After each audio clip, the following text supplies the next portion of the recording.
Assalamu alaikum warahmatullahi wabarakatuh. Nínú oṣù tá wà nínú èyí, ìròyìn nípa àwọn ànábì Ọlọ́run la máa gbọ́ àti àwọn òjíṣẹ́ èyí tí àgbéyẹ̀wò ọlọ́kọ̀jọ̀kan yóò máa lọ lórí ẹ̀ lẹ́hùn máa láǹfààní àti wò lórí ìkànnì Sunna TV Yorùbá. Kẹ́ wá farabalẹ̀ jókòó láti wòrà ayọ̀ láti máa gbọ́ ọlọ́kọ̀jọ̀kan àwọn ètò tí ó máa sọ nípa àwọn ìròyìn ànábì Ọlọ́run àti àwọn òjíṣẹ́ lórí ìkànnì iléeṣẹ́ Sunna TV Yorùbá. Ẹ má gbé kó ń bẹ̀ o, ẹ sì má sùn kó ń bẹ̀ pẹ̀lú. Wassalamu alaikum warahmatullahi wabarakatuh. Sunna TV Yorùbá, ìmọ́lẹ̀ ẹ̀sìn Islam pọ́nbélé ni.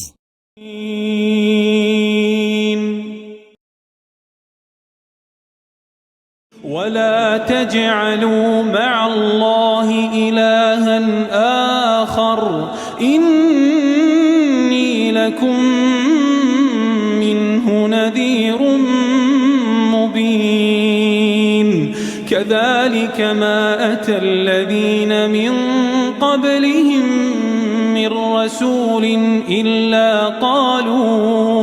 إلا قالوا ساحر أو مجنون أتواصوا به بل هم قوم طاغون فتول عنهم فما أنت بملوم وذكر فإن الذكرى تنفع المؤمنين. أعوذ بالله من الشيطان الرجيم. بسم الله الرحمن الرحيم.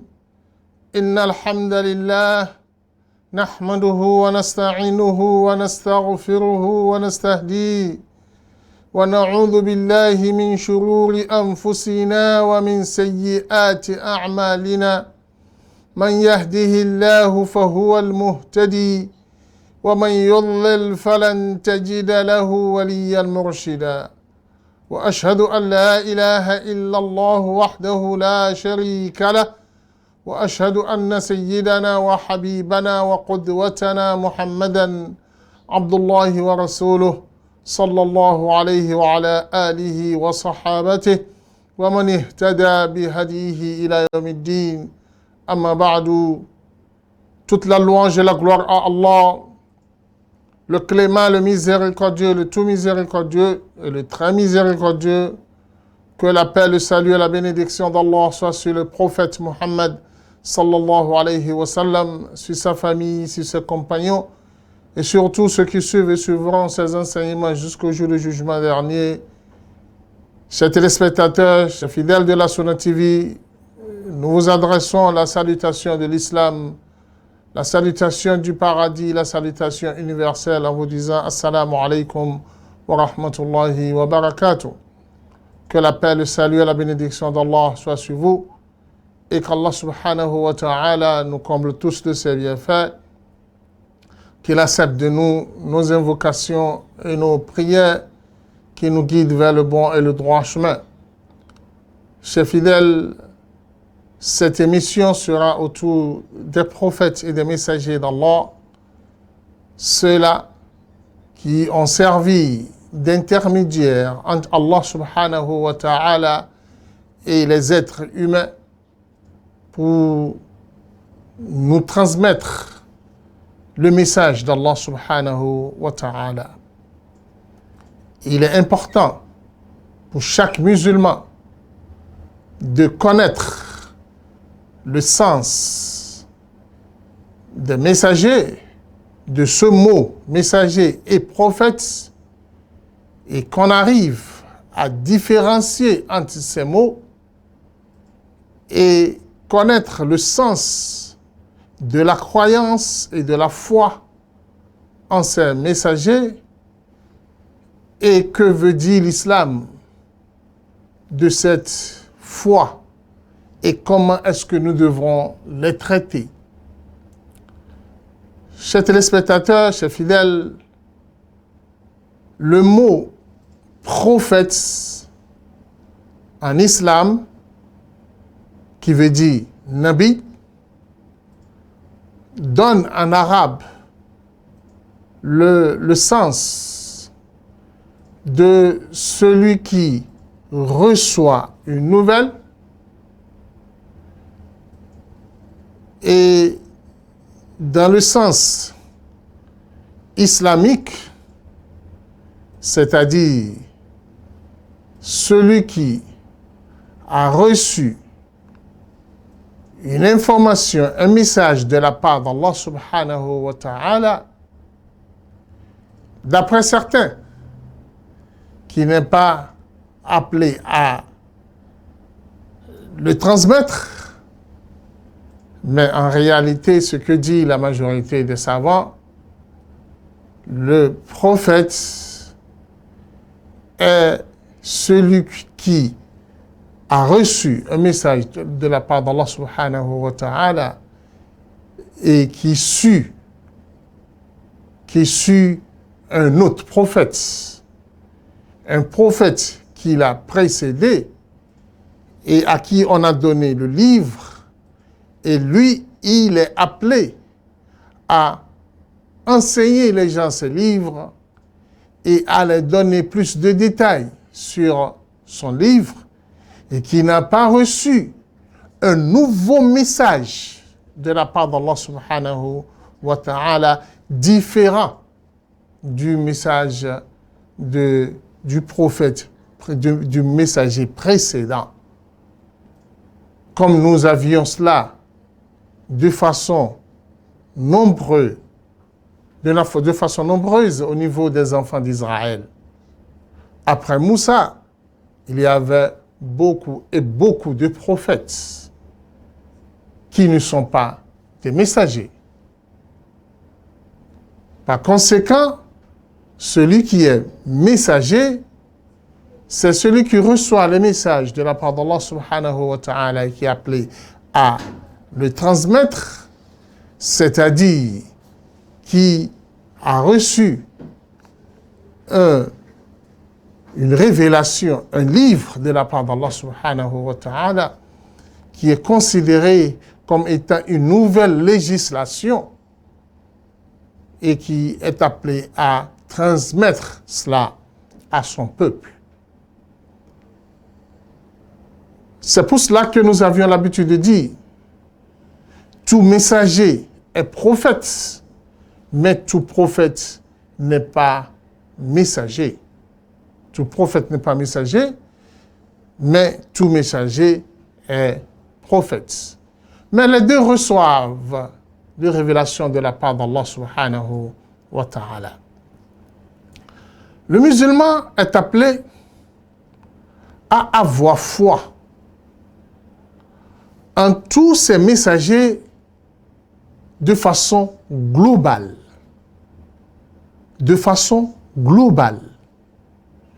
De Adam jusqu'au prophète Muhammad sallallahu alayhi wa sallam. Prophètes et messagers, nous devions avoir foi en eux dans leur globalité sans entrer dans les détails.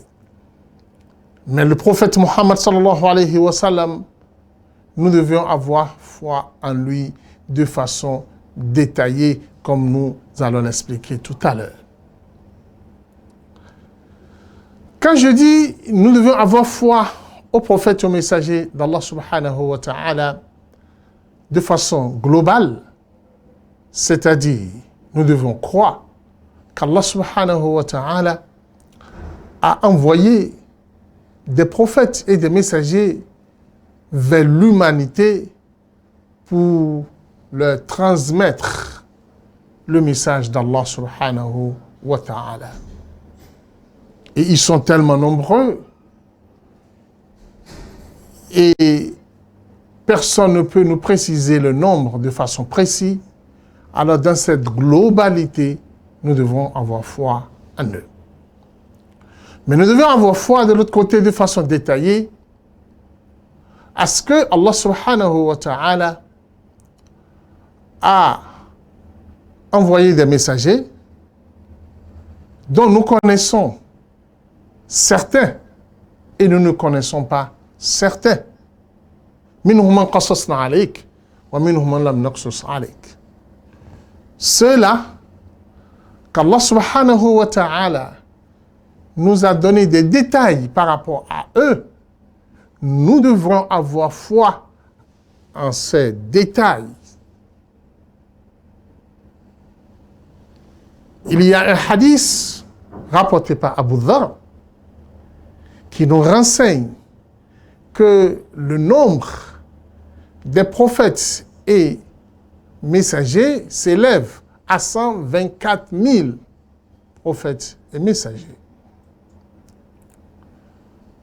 Mais après recherche et étude de ce hadith, il s'est avéré que le hadith n'est pas authentique. Vu que ce hadith n'est pas authentique, on ne peut plus compter sur ce hadith. On ne peut pas dire haut et fort que le nombre de prophètes et messagers s'élève à 124 000. Dans le même hadith, il est dit que le nombre des messagers s'élève à 313 ou 315. Mais comme le même hadith n'est pas authentique, là, ce nombre reste toujours incertain. Là, on ne peut pas croire aussi à ce nombre. Mais là où nous devons croire avec certitude et confirmation, c'est le nombre de prophètes et messagers cités dans le Coran. Allah subhanahu wa ta'ala nous a informés dans le Coran et nous a parlé dans le Coran de 25 prophètes et messagers. Alors, dans le détail de notre foi, nous devions avoir foi en ces 25, en leur nom cités par le Coran, et le peuple vers qui Allah les a envoyés, et le message qu'ils ont transmis à le peuple, et la mission qu'ils ont accomplie. Ces 25 prophètes et messagers, 18 sont cités dans Surat Al-Imran, où Allah subhanahu wa ta'ala dit وَتِلْكَ حُجَّتُنَا آتَيْنَاهَا إِبْرَاهِيمَ عَلَىٰ قَوْمِهِ نَرْفَعُ دَرَجَاتٍ مَّن نَّشَاءُ إِنَّ رَبَّكَ حَكِيمٌ عَلِيمٌ وَوَهَبْنَا لَهُ إِسْحَاقَ وَيَعْقُوبَ. Jusqu'à la fin, 18 ont été cités là. Ces 18 là sont Nuh, Ibrahim, وَوَهَبْنَا لَهُ إِسْحَاقَ وَيَعْقُوبَ كُلًّا هَدَيْنَا وَنُوحًا هَدَيْنَا من قبل ومن داود وسليمان وأيوب ويوسف وموسى وهارون وزكريا ويحيى وعيسى وإلياس وإسماعيل واليسع ويونس ولوطا. Ça fait 18 prophètes et messagers qu'Allah a cités dans ce verset. Les prophètes qui n'ont pas été cités dans ces versets, c'est Adam, Saleh, Houd, et nous avions Houd, Zulkifl, et là nous avions 25 prophètes et messagers qui, Shuaïb, là nous avions 25 messagers qui ont été cités dans le Coran. Les autres messagers qui ont été cités dans le hadith, dont leurs noms ne sont pas apparus dans le Coran, nous avions Shif, alayhi salam, cité dans le hadith du prophète Muhammad, sallallahu alayhi wa sallam, en tant que fils de Adam, Yusha, qui était le garçon de Moussa, alayhi salam. D'autres ont été cités, mais les savants n'ont pas confirmé le fait qu'ils sont des prophètes et des messagers. Dans nos prochaines émissions, nous en parlerons de façon détaillée de certains prophètes et messagers qui sont les plus importants de ces prophètes et messagers. Il faut savoir, comme je le disais tantôt, nous devions avoir foi au nombre que nous avions avec précision. Et nous devions croire en ce que ces messagers ont transmis le message d'Allah avec loyauté et fidélité. Nous devons croire à ce que ces prophètes et messagers ne sont pas susceptibles à commettre des erreurs, des fautes, des péchés, puisqu'ils sont immunisés des erreurs des prophètes. Nous devions avoir foi en cela. Et les informations qui nous ont parvenues par rapport à ces prophètes et messagers, nous devons y croire. Mais attention, nous en reviendrons sur ce sujet, parce que c'est un sujet très important et très délicat par rapport à chaque musulman, puisque nous avions un volet important que nous allons aborder tout à l'heure. C'est le volet des informations israélites qui n'ont pas été confirmées par le hadith, ni confirmées par le Coran. Et nous avions ces informations dans beaucoup de livres, les livres des exégèses, les livres des grands savants qui nous rapportent beaucoup d'informations, beaucoup d'histoires et de contes par rapport à ces prophètes. Mais nous devons tout le temps prendre ces histoires et ces contes par des pincettes. Parce que beaucoup de ces informations ne sont pas authentiques. Nous en reviendrons tout à l'heure. Je disais tantôt que nous devions avoir foi en un point très clé, très important. Il s'agit de reconnaître que ces prophètes sont dans leur ensemble valorisés, très importants auprès d'Allah. Nous devons leur accorder cette valeur. Mais nous devions savoir que ces prophètes ne sont pas au même rang auprès d'Allah subhanahu wa ta'ala. Certains ont plus de valeur que d'autres. Il y a 5 prophètes que nous considérons comme les prophètes des grandes résolutions. Les prophètes des grandes résolutions. Ils sont 5. Chaque musulman doit les connaître. Et quand vous lisez le Coran parle beaucoup de ceux-là. Leurs histoires sont évoquées plusieurs fois dans le Coran. Alors nous devrons les connaître. Et nous devons connaître des détails sur cela. Parce que c'est avec ces 5 prophètes qu'Allah subhanahu wa ta'ala a effectué des grands changements sur la terre. Des grands changements vis-à-vis de l'humanité. Le premier de ces prophètes, c'est le prophète Nuh, alayhi salam.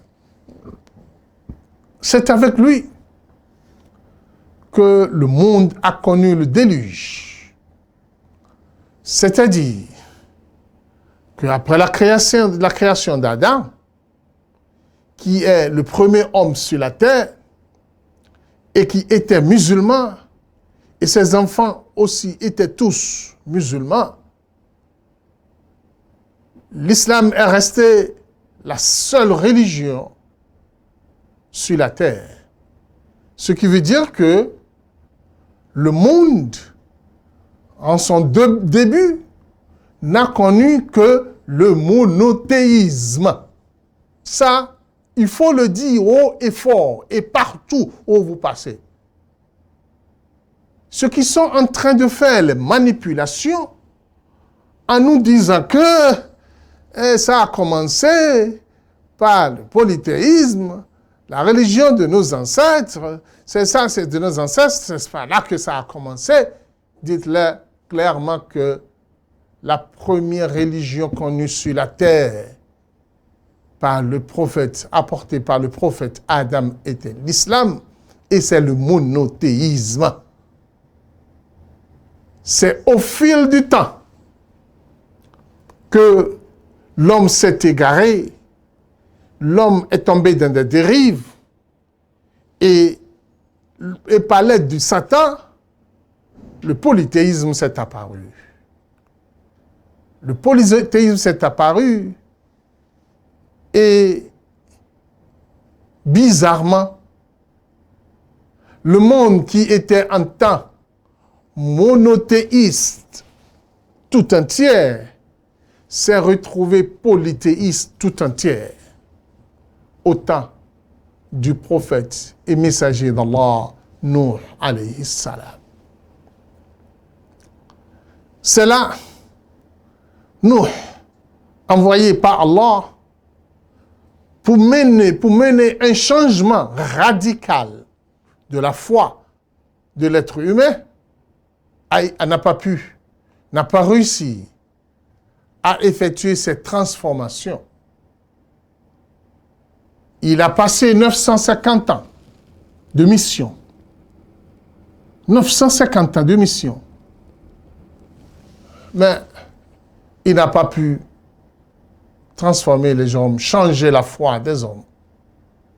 Ce qui l'a amené à crier haut et fort, après avoir subi d'énormes persécutions de la part des polythéistes, toutes sortes de moqueries, et ils l'ont fait subir toutes couleurs de persécution. Il a dit, ô Seigneur, la tavar alal ardi min al kafirina dayyara. Ma résolution, c'est de ne laisser plus aucun être humain vivant sur cette terre. Si tu laisses quelqu'un, il ne va engendrer qu'un mécréant comme lui. Par conséquent, le changement radical qu'on veut effectuer ne sera pas possible.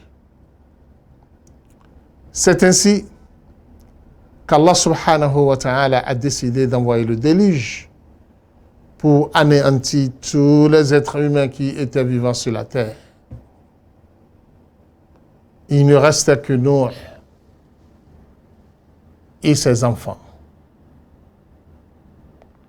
C'est avec Nuh et ses enfants que l'humanité a repris la vie.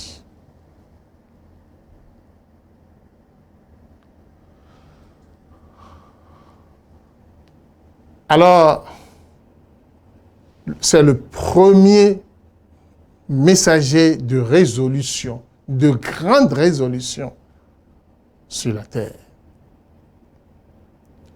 Alors, à nouveau, le monde a repris, tel que ça avait commencé au temps de Nuh, alayhi salam. Un homme avec ses enfants qui ne sont que des croyants, qui ne sont que des monothéistes. Alors le monothéisme a repris seul, encore. Pas de polythéiste, pas de religion ancestrale. Aucune religion ancestrale n'existe plus sur la terre. Voilà Nuh avec ses enfants qui prônent l'unicité d'Allah subhanahu wa ta'ala à nouveau. Ils ont procréé génération sur des générations. Ils ont encore oublié le monothéisme. Ils ont encore oublié le monothéisme, les enfants, les descendants de Nuh aussi. Le même sort qui était réservé aux descendants de Adam alayhi salam, ce même sort s'est reproduit encore avec les descendants de Nuh alayhi salam. Et qu'est-ce qui s'est passé? Ils sont encore à nouveau devenus tous polythéisme. Il ne restait plus personne sur la terre qui disait encore La ilaha illallah. Jusqu'à ce que Allah subhanahu wa ta'ala a de nouveau fait sortir Ibrahim alayhi salam d'un père qui était un artiste sculpteur qui fabriquait des statuettes, des statues, des monuments, il fabriquait de tout. Il fabriquait de bois, des statues, il les en tirait de bois, ou bien de l'argile, et il sort pour les gens des divinités.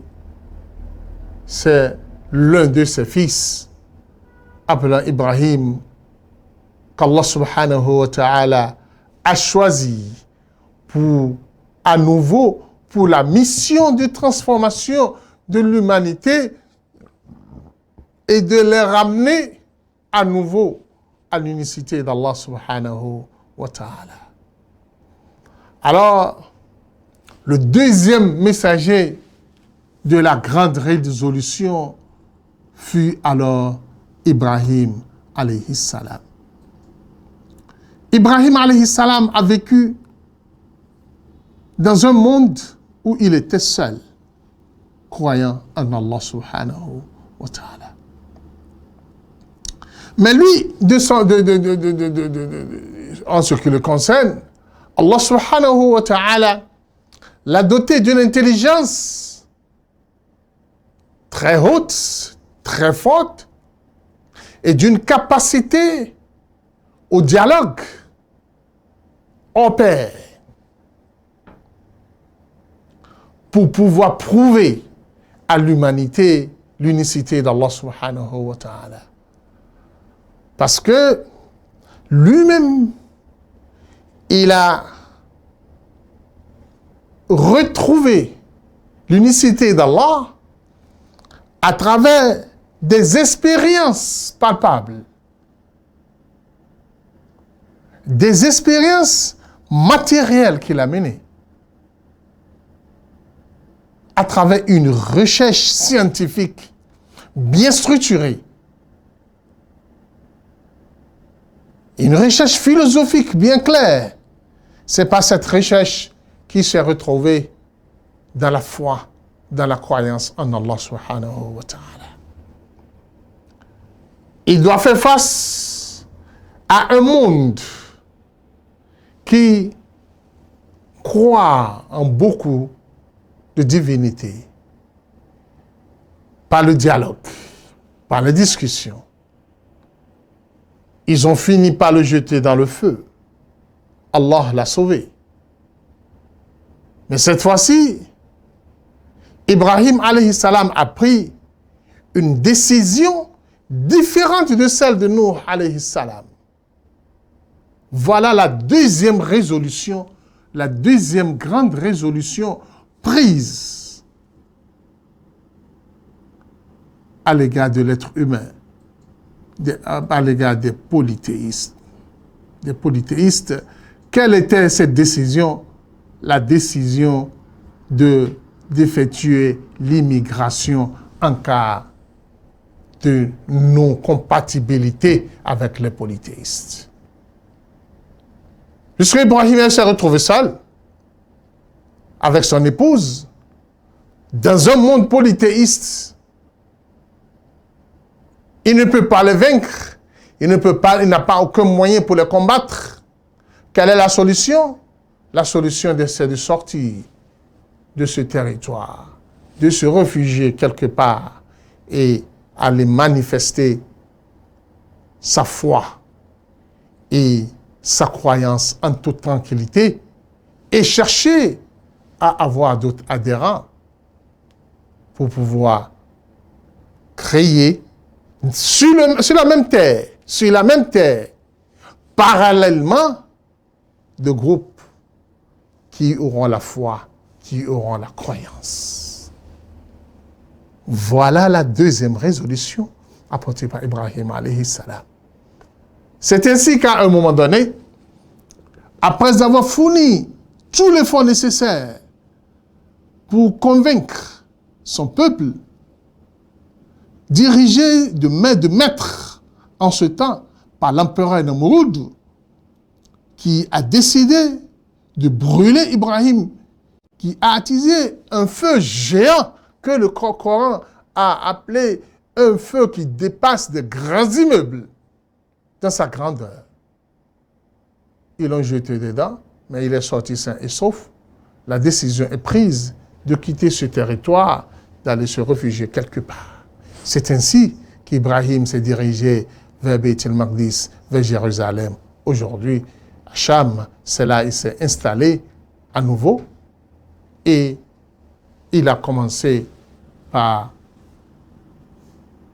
accomplir sa religion et effectuer les rituels d'Allah divin sur ce territoire. Et c'est par là Allah lui a accordé son fils Ishaq et avec lui une nouvelle génération de croyants parallèlement à celle de Babel, là où se trouve Namrud. Voilà le prophète de la deuxième grande résolution de la part d'Allah subhanahu wa ta'ala, où le monde est devenu un monde de croyants, de monothéistes et de polythéistes, où les deux vivent parallèlement sur la terre. Nous vous reviendrons après la pause pour vous parler des autres prophètes qui sont aussi des messagers de grandes résolutions. Nous vous reviendrons après la pause. Assalamu alaikum warahmatullahi wabarakatuh. Ìkànnì tẹ́ ń wò yìí náà ní ìkànnì Sunna TV. Níbi tí àwọn onímọ̀ ti ń tẹ ìmọ́lẹ̀ sórí ẹ̀sìn Islam látòrí Sunna TV. Ìmọ́lẹ̀ nínú Sunna Nabi Muhammad sallallahu alayhi wa sallam. Ní gbogbo ìgbà ní kẹ́ ẹ máa wò wá tí ẹ sì máa rí ẹ̀kọ́ ẹ̀sìn kọ́ lórí ìkànnì yìí náà ni o. Òun ló múlẹ̀ rẹ̀kẹ̀tẹ̀ yàtọ̀ yìí. Gbogbo mùsùlùmí lọ́kùnrin àti lóbìnrin ẹ jẹ́ ká máa wo Sunna TV. Ẹ jẹ́ àwọn ọmọ wa náà máa wo Sunna TV kí wọ́n lè bá ní ìmọ̀ tó péye nípa Sunna. Ìkànnì tó ń tàn mọ́lẹ̀ sínú ẹ̀sìn ni Sunna TV Yorùbá. Ẹ máa wò wá ní gbogbo ìgbà kẹ́sì máa kọ́ ẹ̀kọ́ tó péye nípa Sunna.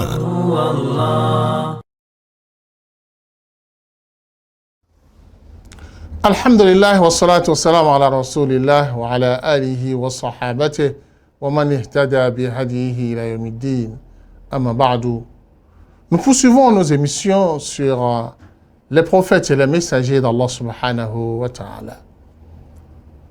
Comme je le disais tantôt, le monde a poursuivi son évolution avec Ibrahim alayhi salam, où il y a certains qui sont dans le polythéisme et certains sont dans le polythéiste, et cela évolue. Et Allah subhanahu wa ta'ala, pour agrandir le champ, le territoire de ceux qui sont dans le polythéiste, dans le monothéiste, Allah subhanahu wa ta'ala a fait surgir un autre front des polythéistes à la Mecque, où Allah subhanahu wa ta'ala a dit à Ibrahim, qui avait deux épouses, Hajara et Sarah, de maintenir Sarah à son lieu d'émigration, qui est Jérusalem, et d'amener Hajara avec lui à la Mecque, c'est-à-dire la mère de Ismaïl. Allah subhanahu wa ta'ala a voulu que Ismaïl puisse être le début des Arabes. Le monde des Arabes a commencé par Ismaïl, ceci par le fait que Ibrahim a amené son épouse Hajara à la Mecque et c'est là-bas Ismaïl fut naquit et il y est resté là et le peuple de Jurhum sont venus se rajouter à Ismaïl et un nouveau front des polythéistes ont commencé à la Mecque. Ce qui a fait que ceux-là ont suivi Ismaël dans sa foi, dans sa croyance. Alors nous avions à la Mecque ceux qui ont la foi unique en Allah subhanahu wa ta'ala. Nous avions avec Ibrahim ceux qui ont la foi unique en Allah subhanahu wa ta'ala à Jérusalem. Et nous avions de l'autre côté à Babel l'empire des mécréants, rien que des mécréants. Voilà le schéma qu'Allah subhanahu wa ta'ala a très tôt présenté pour qu'il soit la continuité de l'humanité. Alors, Namrud continue avec son monde de polythéistes et ils sont tellement grands, ils sont tellement nombreux. Et voilà ce qui se dessine depuis ce temps. Et c'est cette continuité qui se présente devant nous jusqu'aujourd'hui, chers téléspectateurs. Alors, c'est à vous de voir l'historique de l'être humain, des prophètes et des messagers dans ce sens. Oui, entre Adam et Nuh, alayhi salam, beaucoup de prophètes et messagers sont passés. De Nuh à Ibrahim, alayhi salam, beaucoup de prophètes et messagers sont venus pour transmettre le message d'Allah subhanahu wa ta'ala. Mais à partir de Ibrahim, alayhi salam, comme vous le constatez avec moi, pour faire appliquer l'unicité d'Allah, nous sommes à Cham avec Ibrahim et ses descendants, et nous sommes à la Mecque avec Ismaïl et ses descendants. Allah subhanahu wa ta'ala a décidé de garder Ismaïl là et ses descendants, adorer Allah subhanahu wa ta'ala en se basant sur la mission d'Ismaïl alayhi salam. Et Allah n'a plus envoyé à la Mecque et ses environnements aucun autre messager, aucun autre prophète. Jusqu'au prophète Muhammad sallallahu alayhi wa sallam, pour qu'il soit le sceau de tous les prophètes et les messagers.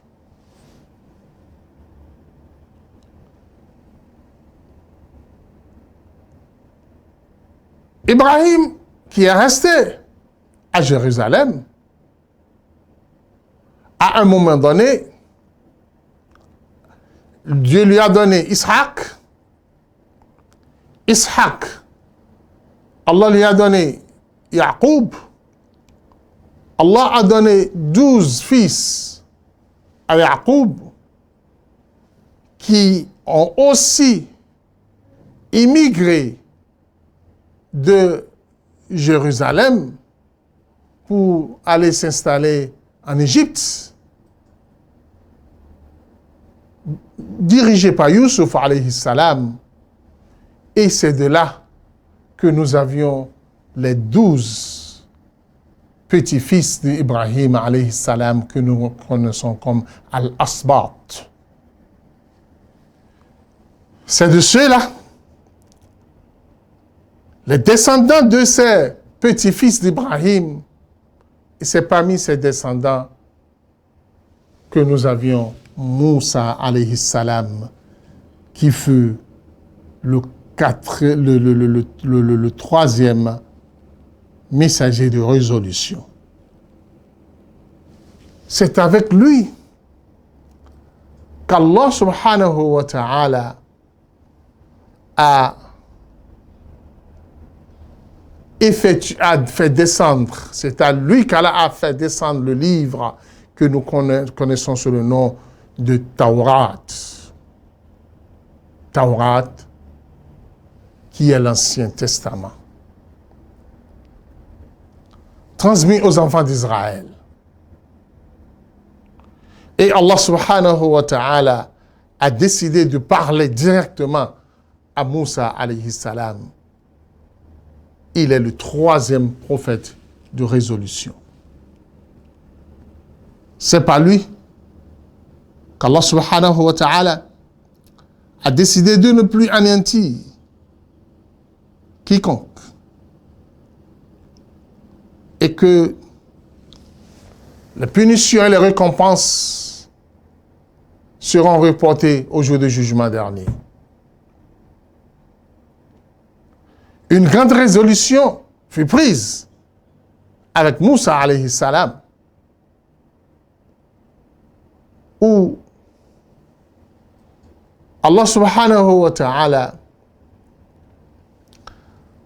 a parlé avec lui, lui a transmis le livre, lui a informé que le prophète Mohammed sallallahu alayhi wa sallam viendra et sera le dernier prophète et messager.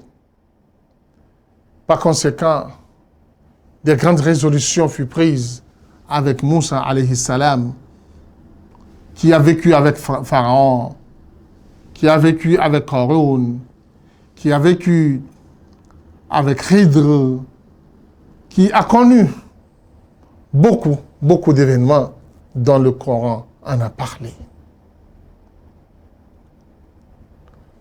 Le 4e messager de résolution fut l'enfant miraculeux d'Allah subhanahu wa ta'ala, qui est connu de Jésus,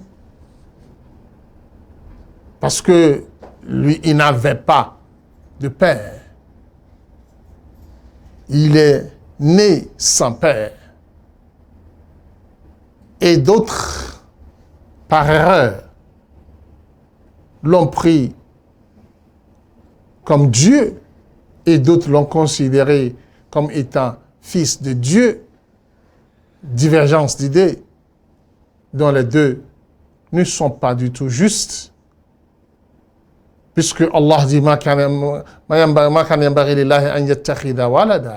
est-il possible pour Allah d'avoir un fils? Ce n'est pas possible. Tous ceux qui sont sur la terre sont des créatures d'Allah, y compris Isa alayhi salam. Et comment est-ce qu'une créature peut être fils de son créateur? Ça ne rentre pas dans la logique, en quelque sorte. C'est pour cela qu'on parle là-bas de la Trinité, qui ne donne pratiquement aucun sens. Alors, Isa alayhi salam est le 4e messager d'Allah parmi les messagers de grande résolution. Il n'a pas apporté réellement une nouvelle religion. Il était la poursuite de la continuité, il était la continuité du message de Moussa alayhi salam, mais il était venu alléger la législation de Moussa alayhi salam. Puisque la législation remise à Moussa était dure. Vu que les enfants d'Israël étaient aussi très compliqués et ils ont compliqué la législation en eux-mêmes et ils se sont retrouvés par la suite incapables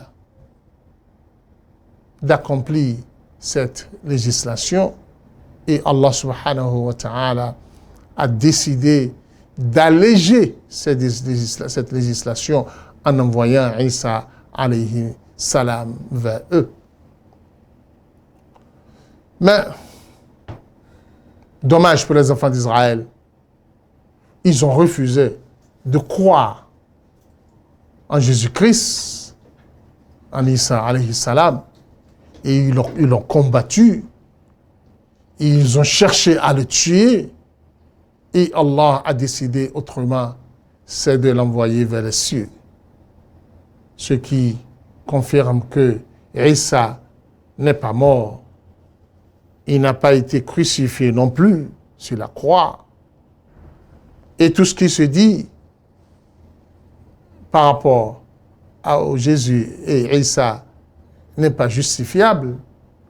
Le Coran est venu trancher pour nous clarifier la situation en nous disant que Allah l'a élevé vers les cieux et il est là, il attend le moment venu où il va descendre sur la terre et sera l'un des disciples du prophète Mohammed sallallahu alayhi wa sallam et il va suivre la législation du prophète, il va faire les saintes prières comme nous, il va jeûner comme nous, il va sortir la zakat comme nous, il sera l'un des membres de la communauté du prophète Mohammed sallallahu alayhi wa sallam. Il va combattre la croix, le porc et tout ce qu'ils ont innové après lui en le collant à sa religion qui est le christianisme. Ainsi, Isa alayhi salam fut le 4e messager de résolution. Nous devions avoir foi en ces 5000. Le 5e messager, c'est Muhammad alayhi salam. Muhammad sallallahu alayhi wa sallam, qui est le descendant d'Ismaïl, comme vous avez bien suivi avec moi dès le départ. Il est le descendant d'Ismaïl, ce qui a fait qu'il est né à la Mecque, là où son grand-papa est venu déposer Ismaïl alayhi salam. Et c'est là-bas, il fut naquit aussi, et il a grandi. Ismaïl est né à la Mecque. Le prophète Mohammed sallallahu alayhi wa sallam aussi est né à la Mecque. Le prophète fut grandi sur ce territoire. Et c'est là qu'Allah subhanahu wa ta'ala lui a confié la mission de l'humanité tout entière. L'islam, qui fut un temps la religion de chaque peuple à qui Allah subhanahu wa ta'ala envoie un messager, est devenu, par l'avènement du prophète Mohammed sallallahu alayhi wa sallam, la religion de l'humanité. Alors, après cette belle historique et ce tableau bien présenté pour nous, nous devions déjà connaître la chaîne de ces prophètes et de ces messagers et nous devions en tirer le son que la religion de l'islam, comme le prophète Mohammed sallallahu alayhi wa sallam l'a dit, « Ar-rusulu abna'u allat » Al-Anbiya abna'u allat. Les prophètes et les messagers sont les enfants de même père et de mère différentes. Les enfants de même père et de mère différentes. C'est-à-dire, chaque prophète apportait sa mission et sa législation, mais tous se réunissent autour de l'unicité d'Allah subhanahu wa ta'ala. C'est pour cela que nous, la communauté de Muhammad sallallahu alayhi wa sallam, nous devrons avoir foi en tout messager et tout prophète, en les considérant comme des dévancés de cette religion, sans exception. Nous devons avoir foi en eux sans exception. Nous ne devions pas différencier entre les prophètes. Non. Nous ne devons pas les départager et suivre celui-ci et rejeter celui-ci. Non. Nous devrions croire en eux dans la globalité et nous devrons les considérer comme étant un ensemble de messagers pour la même mission, la même cause, qui est l'unicité d'Allah subhanahu wa ta'ala. Ils doivent servir tous de modèles, de bons modèles pour nous. Nous devions avoir foi en ce qu'Allah subhanahu wa ta'ala les a tous transmis de messages et de missions. Nous ne sommes pas appelés à suivre leur mission dans les détails de cette mission. Non. Sauf les messages confirmés par le prophète Muhammad sallallahu alayhi wa sallam. Lorsque nous entendons d'eux, et lorsqu'on nous rapporte que tel prophète, tel messager a dit ceci, si son dit est conforme à ce que le prophète Muhammad sallallahu alayhi wa sallam nous a renseigné, nous le suivons. Si c'est différent de ce que le prophète a dit, nous le rejetons. S'il y a de confusion, d'ambiguïté, il n'y a pas de clarté par rapport à cela, nous nous abstenons. C'est à ce niveau qu'il faut revenir à un point très important que j'avais dit tout à l'heure. En ce qui concerne les histoires des prophètes et des messagers, je disais tantôt que nous devons avoir foi en ces histoires, à condition que ces histoires soient confirmées par le hadith du prophète Muhammad sallallahu alayhi wa sallam ou confirmées dans le Coran. Les histoires qui ont été confirmées dans le Coran et confirmées par les hadiths authentiques font partie de nos croyances. Nous devions faire foi entièrement à ça. Mais les histoires et les contes connus sous les Israélites, c'est-à-dire les contes et les histoires rapportés par les enfants d'Israël dans leurs différents livres, soit dans la Bible, dans l'Ancien Testament, Nouveau Testament, ce qui a été raconté sur Adam, sa création et consorts, raconté sur Nuh alayhi salam, sur Ibrahim alayhi salam, sur Moussa, et surtout sur Daoud, connu sous le nom de David, dans les Anciens Testaments, et aussi sur Suleiman, Salomon. Ces différentes histoires qui n'ont des fois ni queue, ni tête. Mon frère, quand on te les raconte, expose-les au hadith du prophète Muhammad sallallahu alayhi wa sallam et au Coran. Quand tu vois que ce n'est conforme à rien de cela, mets ça de côté. Ne les raconte pas, mon frère. Parce que la grande erreur dans laquelle tombent beaucoup de nos savants, c'est qu'ils cherchent à plaire aux gens, soit à les motiver, ou bien à leur donner la joie, ou bien je ne sais quoi. Ils vont aller chercher ces histoires, ces contes israélites, et ils vont commencer par narrer ça au public. Le public qui croit en eux, le public qui les considère comme étant des références, va les écouter et va en tirer le son.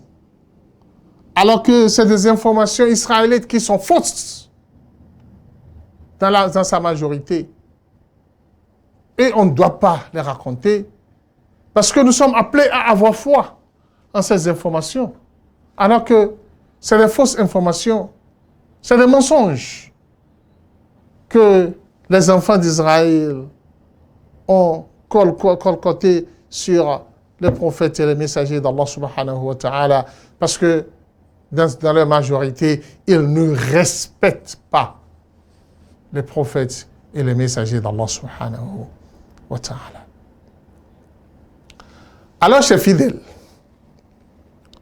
nous revenons maintenant à notre sujet pour vous dire que la foi au messager est l'un des piliers de la foi en islam.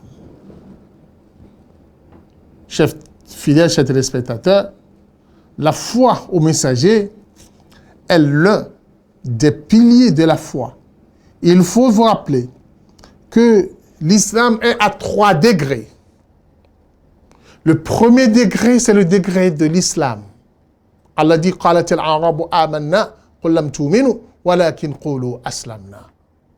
Tout un islam commence par le degré de l'islam.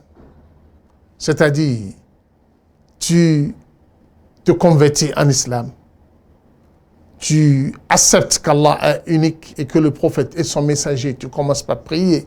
Tu sors la zakat, tu jeûnes, tu vas le hajj, tu es musulman. Tu vas travailler ta foi. Tu vas travailler ta croyance pour être élevé au 2e degré.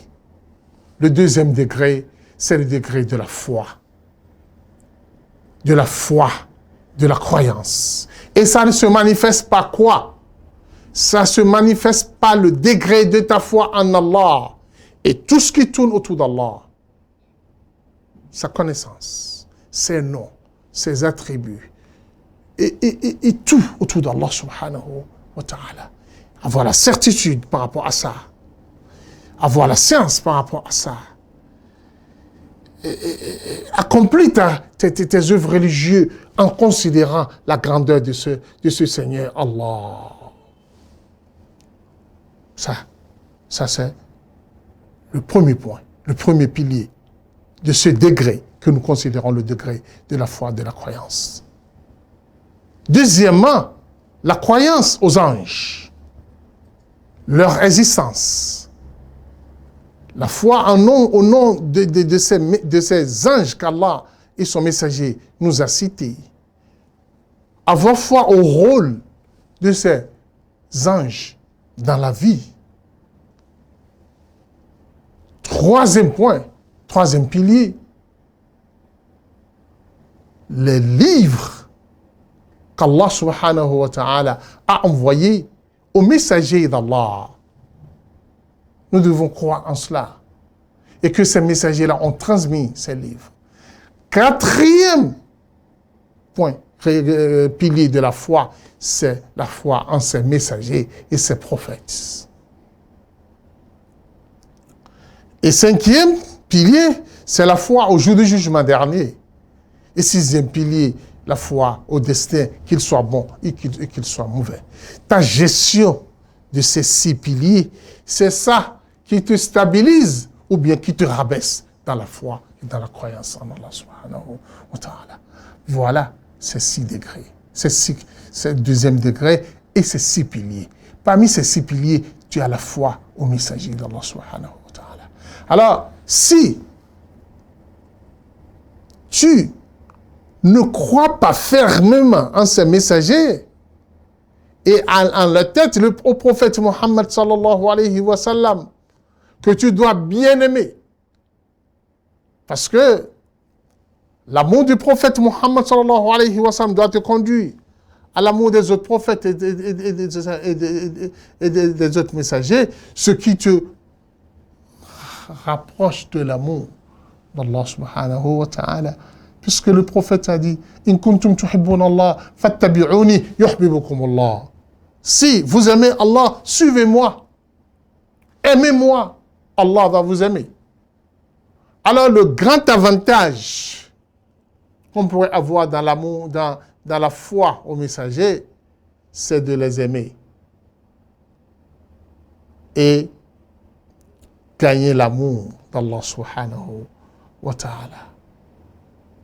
Par conséquent, chers téléspectateurs, chers fidèles, il est nécessaire pour chaque musulman de connaître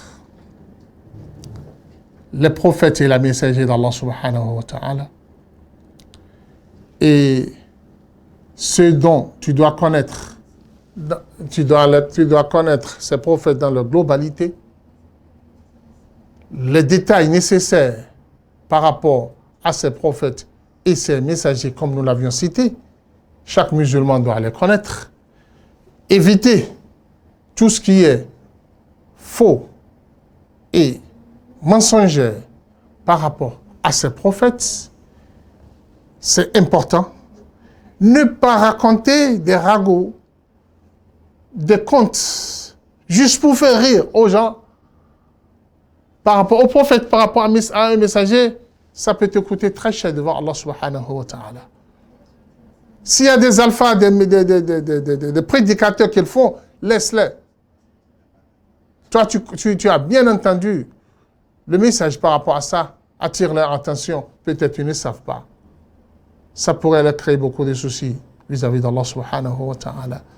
Parce qu'on ne mange jamais sur le compte d'un prophète et d'un messager d'Allah subhanahu wa ta'ala. Qu'Allah agrandisse notre foi et notre croyance, qu'il raffermisse nos pas sur la voie d'Allah subhanahu wa ta'ala, qu'il fasse que tout ce que nous entendons dans nos émissions soit utile pour nous dans notre vie, dans notre croyance, et qu'on arrive à les transmettre aux autres et à les transformer en pratique dans notre vie et à les traduire dans notre vie au quotidien.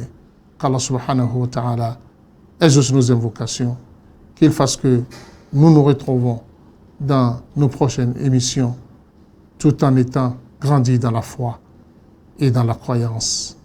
Subhanak Allahumma bihamdik, nashara la ilaha illa anta, nastaghfiruka wa natubu ilayk. ولا تجعلوا مع الله إلها آخر إني لكم منه نذير مبين كذلك ما أتى الذين من قبلهم من رسول إلا قالوا ساحر أو مجنون أتواصوا به بل هم قوم طاغون فتول عنهم فما أنت بملوم وذكر فإن الذكرى تنفع المؤمنين